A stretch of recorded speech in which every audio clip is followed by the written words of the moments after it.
Sœurs et frères bien-aimés, la fête de la présentation du Seigneur au Temple nous dévoile le plan de Dieu pour l'humanité à travers l'enfant Jésus. Dieu, à travers cet enfant, vient guérir l'humanité blessée par le péché. Dieu, à travers cet enfant, vient sauver l'homme et la femme esclaves du péché pour les rendre à la liberté. Par les mains de Marie et Joseph, Jésus est présenté à Dieu le Père par anticipation comme l'offrande pure et sainte. Jésus est l'agneau sans défaut et agréable qui plaît à Dieu. Ce petit enfant merveilleux prendra sur son épaule et sur son compte la cause des justes et des coupables. Cela signifie que Jésus est venu pour tout le monde sans distinction. Du coup, chacun, juste ou pécheur, comme Siméon et Anne, est invité à accueillir et recevoir Jésus dans ses bras. Donc, vous et moi, nous sommes invités à accueillir Jésus dans nos bras. En réalité, la fête de ce soir nous invite à découvrir trois dimensions de notre vie chrétienne. La première dimension, c'est d'accueillir Jésus dans nos vies. La deuxième, c'est de reconnaître et de voir en Jésus la lumière de notre vie. Et la troisième dimension, c'est de nous laisser guider et éclairer par cette lumière. Je reprends. Cette fête nous invite à découvrir trois dimensions de notre vie chrétienne. La première, c'est d'accueillir Jésus dans nos vies. La deuxième dimension, c'est de reconnaître et de voir en Jésus la lumière de notre vie. Et la troisième, c'est de nous laisser guider et éclairer par cette lumière. Marie et Joseph ont accueilli Jésus dans leur vie personnelle, dans leur vie de couple et dans leur vie de croyants. Toute leur vie et leurs actions étaient éclairées par cette divine lumière. Marie et Joseph sont devenus disciples de la lumière. Il n'y avait rien de ténèbres dans leur vie. Leur vie reflétait la lumière du Christ. Leur vie était une lumière pour les autres. Et jusqu'à présent, leur vie reste et demeure une lumière pour les chrétiens, une lumière pour l'humanité, une lumière pour l'Église. Dans leur obéissance à la loi du Seigneur, Marie et Joseph sont allés au temple pour faire croix, pour présenter l'enfant à Dieu en signe d'action de grâce et de reconnaissance. Ils ont reconnu que cet enfant n'est pas leur propre enfant, mais c'est l'enfant de Dieu, c'est l'enfant de Dieu Cet enfant est donné à toute l'humanité. Cet enfant est donné à tout le monde. Cet enfant sera au service de l'humanité, au service des pécheurs et des justes. Et plus tard, Jésus va confirmer, je ne suis pas venu pour être servi, mais pour servir et donner ma vie en rançon pour la multitude. Et Marie et Joseph, au cours de cet exercice spirituel, Siméon et Anne, à leur tour, vont découvrir et accueillir Jésus. Siméon et Anne ont vu en Jésus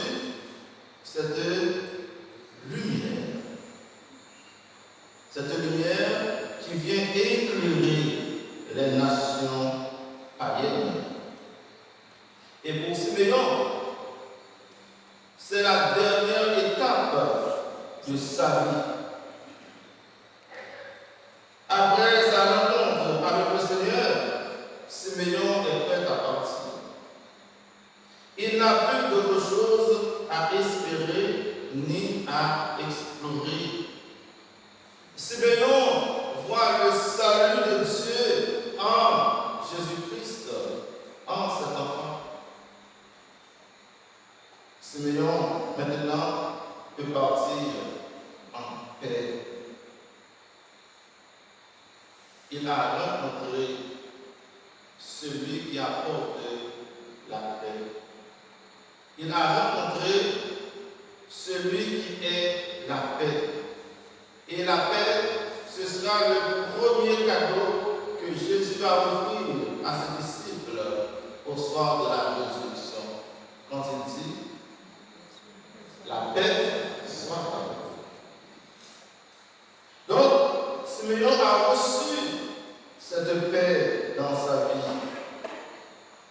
Siméon, dans sa foi, avait le grand désir de voir de ses propres yeux ce salut que Dieu avait promis à son peuple. Disons, voir le salut de Dieu faisait partie de son échelle de valeur, ou encore voir le salut de Dieu faisait partie de ses grandes aspirations religieuses.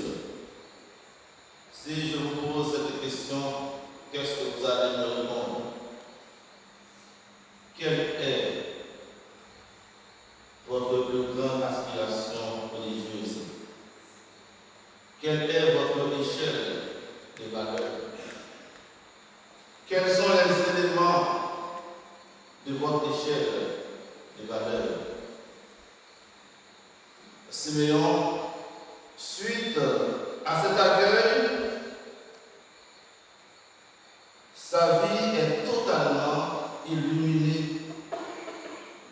Il est devenu comme transfiguré. Siméon n'a plus peur de la mort parce que sa conscience était en paix. Et on dit, le plus grand problème de l'homme face à sa mort, c'est le problème de conscience. On peut tromper tout le monde, on peut mentir à tout le monde, mais on ne peut pas mentir à sa conscience. Et Siméon avait cette paix. Sa conscience était en paix. En un mot, frères et sœurs bien-aimés, la vie spirituelle de Siméon était remplie et saturée. Dans le sillage de Siméon, à partir de ce soir, frères et sœurs bien-aimés, nous devons redéfinir les priorités de notre vie. Chacun doit se poser cette question, quelle est la priorité de ma vie? Ou encore, quelles sont les priorités de ma vie? À partir de ce soir, frères et sœurs bien-aimés, valeurs. Qu'est-ce que nous avons en perspective? Qu'est-ce que nous désirons pour notre vie personnelle? Dans nos prières quotidiennes, nous devons demander à Dieu cette grâce, comme Siméon l'avait demandé. Il n'est pas toujours facile de reconnaître et de voir Jésus comme la lumière de notre vie. Vous allez me demander comment et pourquoi. Hérode voyait Jésus comme un ennemi, un concurrent à combattre et à éliminer de sa vie. Hérode voulait voir cette lumière, c'était justement pour l'éteindre. Quand il a demandé au mage d'aller s'informer, ce n'était pas pour aller adorer, pour aller recevoir un brin de lumière, c'était pour l'éteindre. Hérode ne voulait pas de cette lumière. Pourquoi? Parce qu'il voulait continuer à pratiquer la méchanceté et la malveillance. Hérode ne voulait pas de cette lumière. Pourquoi? Parce qu'il voulait continuer à vivre dans le mensonge et à faire du tort aux autres. Très souvent, non chrétiens, chrétiennes, au lieu d'adopter le comportement de Siméon et Anne, nous adoptons celui d'Hérode. Nous ne voulons pas que la lumière du Christ brille dans nos vies. Nous avons peur de cette lumière. Parce que cette lumière nous met en face de nos péchés, en face de nos vies. Mais ce n'est pas pour nous condamner, c'est pour nous retirer de nos ténèbres, pour nous conduire à la lumière. Nous préférons vivre dans le mensonge et dans la méchanceté que de vivre dans la lumière et dans la vérité. Il est vrai que nous sommes dans l'Église, mais très souvent, nous fermons la porte de nos vies, la porte de nos cœurs, pour ne pas nous laisser traverser et transpercer par cette lumière divine.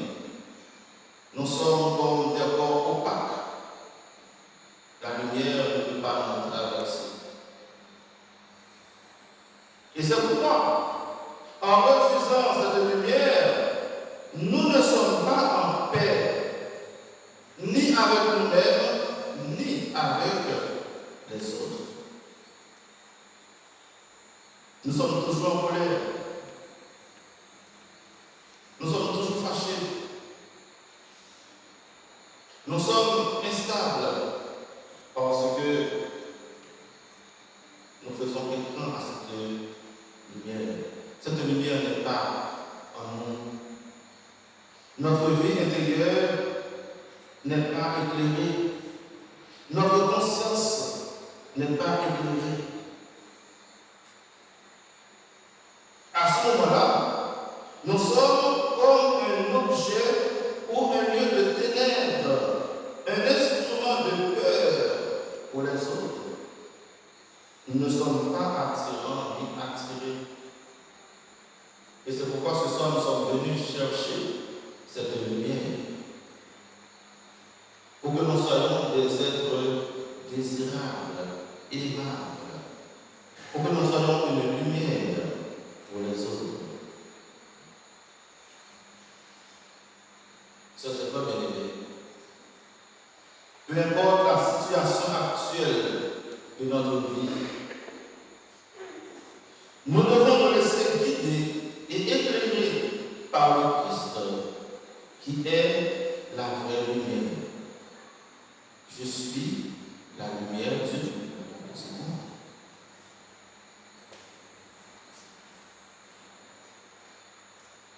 Quand le Christ rentre dans notre vie et dans nos cœurs, il éclaire notre conscience. Il nous permet de trouver la paix intérieure et la paix du cœur.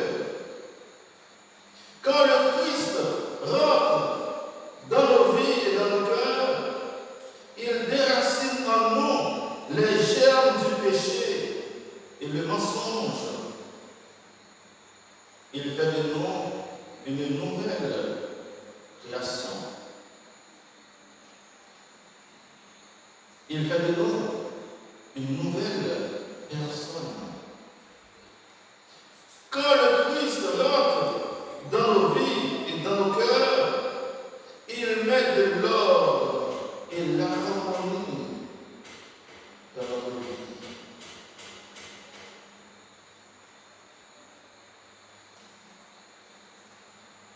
La voile s'appelle tri-harmonie. Nous sommes là pour faciliter cette harmonie entre Dieu et les autres. Et entre nous, nous devons vivre cette harmonie. Ça, c'est frère bien-aimé. En nous laissant éclairer par le Christ, nous sommes devenus comme lui, une lumière sur la route des autres. Nous sommes devenus comme un enfant qui apporte la paix dans nos familles, dans nos quartiers, dans nos lieux de travail et dans l'église, de la communauté paroissiale. Un enfant symbolise la tendresse, l'obéissance, l'écoute, la disponibilité, l'innocence.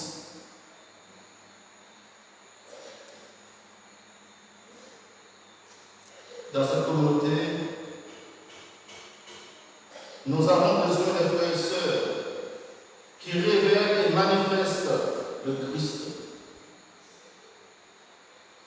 Quand on vient en voyage, quand on rencontre des paroissiennes, on doit dire ce monsieur-là, cette dame-là, reflète le Christ. On doit pouvoir lire la parole de Dieu sur nos visages. On doit pouvoir écouter le Christ sur nos visages. Nous avons besoin des frères et sœurs qui brillent dans le monde comme une torche christique. Nous avons besoin des frères et sœurs qui reflètent non seulement la lumière divine, mais surtout qui reflètent l'amour du Christ au cœur même de cette communauté paroissiale. Nous avons besoin des choristes, des lecteurs, des cueilleurs, des servants d'autel qui reflètent l'amour du Christ. Et c'est ainsi que notre communauté va devenir une communauté de lumière, une communauté de paix, une communauté d'amour. Cette lumière doit traverser chacun et chacune de nous, du plus petit au plus grand. Que chacune de nous, frères et sœurs, soit une source de lumière, un agent de paix, un agent d'harmonie, les uns pour les autres. Qu'il en soit ainsi, au nom du Père et du Fils et du Saint-Esprit.